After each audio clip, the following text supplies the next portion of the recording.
নিন্দনীয় লজ্জাজনক শুনিলে আপোনাৰ চকু কপালত উঠিব প্ৰশিক্ষকৰ যৌন নিৰ্যাতনৰ বলি প্ৰতিযুতি কোন দিশে মানৱ সমাজ নাৰীৰ সমান্তৰালকৈ পুৰুষ সুৰক্ষিত নহয় এইখন সমাজত এতিয়া আহিছো ঘটনাৰ মাজলৈ তিনিচুকীয়া জিলাৰ ডুমডুমাত সংঘটিত হৈছে এক ভয়ংকৰ ঘটনা সদৌ অসম ভিত্তিক 15 বছৰ অনুৰ্ধৰ দিবানৈশ প্ৰাইজমানি ফুটবল প্ৰতিযোগিতাত অংশগ্ৰহণ কৰিবলৈ যোৱা তিনি কিশোৰৰ ওপৰত যৌন নিৰ্যাতন প্ৰশিক্ষকৰ ডুমডুমাৰ মৰ্নিং ষ্টাৰ ক্লাবৰ প্ৰশিক্ষক ৰঞ্জিত বৰ্মনে কিশোৰ তিনিজনৰ ওপৰত যৌন নিৰ্যাতন চলোৱাৰ অভিযোগ উত্থাপিত হৈছে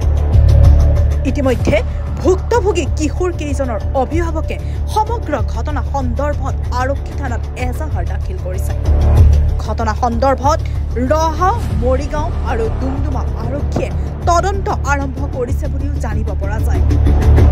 বৰ্তমানো পলাতক হৈ আছে ৰঞ্জন বৰ্মন নামৰ ফুটবল প্ৰশিক্ষকজন দোষীক উস্তি শাস্তি প্ৰদানৰ দাবী তুলিছে এতিয়া স্থানীয় ৰাইজৰ লগতে ভুক্তভোগী পৰিয়ালে উল্লেখ্য যে এইজন ফুটবল প্ৰশিক্ষক ৰঞ্জন বৰ্মনৰ বিৰুদ্ধে পূৰ্বতেও এনে বহু ঘটনা সংঘটিত কৰাৰ অভিযোগ উত্থাপিত হৈছিল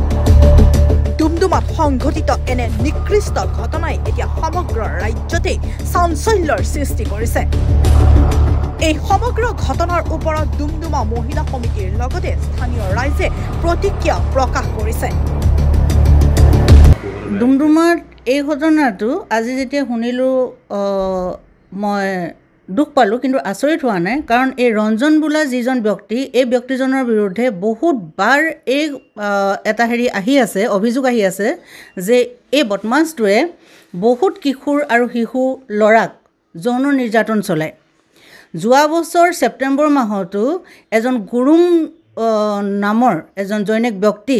তেওঁ ৰেলৱে ৰাস্তাটোৰ ফালে আহি থাকোঁতে তেওঁক মানে ৰাতি সিহঁতি মদ পানী খাই থকা অৱস্থাত তিনিজন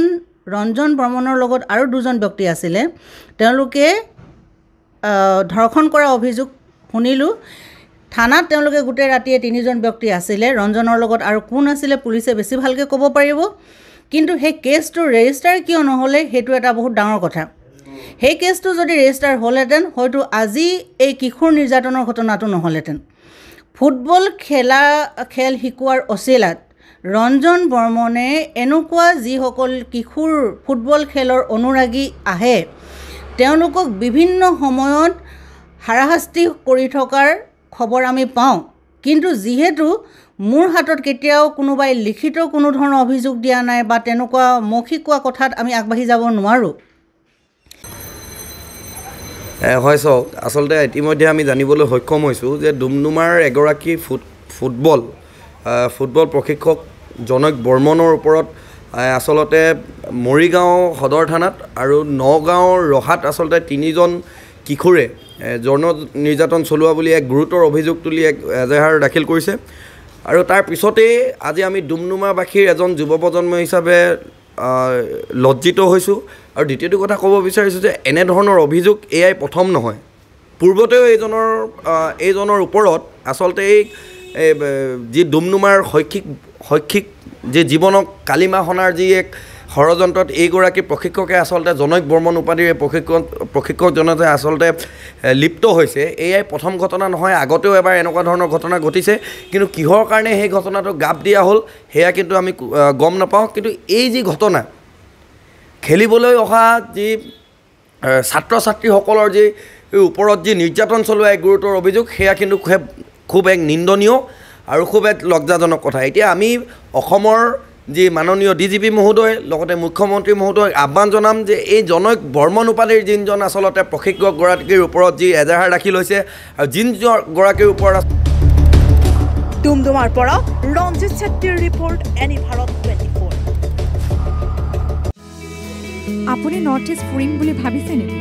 আপুনি নৰ্থ ইষ্ট ক'ত কেনেকৈ ফুৰিম বুলি যদি ভাবি আছে তেতিয়াহ'লে এতিয়াৰ পৰা আৰু চিন্তা নাই আপনি গাড়ী আছে আপনি গাড়ী এটা নিৰ্ভৰযোগ্য টেক্সি সেৱা প্ৰতিষ্ঠান য'ত দক্ষ টুৰ গাইডছ লৈ আপুনি ঘূৰিব পাৰিব আৰু লগতে আপুনি ডমেষ্টিক বা ইণ্টাৰনেশ্যনেল পেকেজেছ আৰু ফ্লাইট, বাছ, ৰেলৱে বা হোটেল বুকিঙৰো সুবিধা পাব। সবিশেষ জানিবলৈ আৰু সেৱা গ্ৰহণ কৰিবলৈ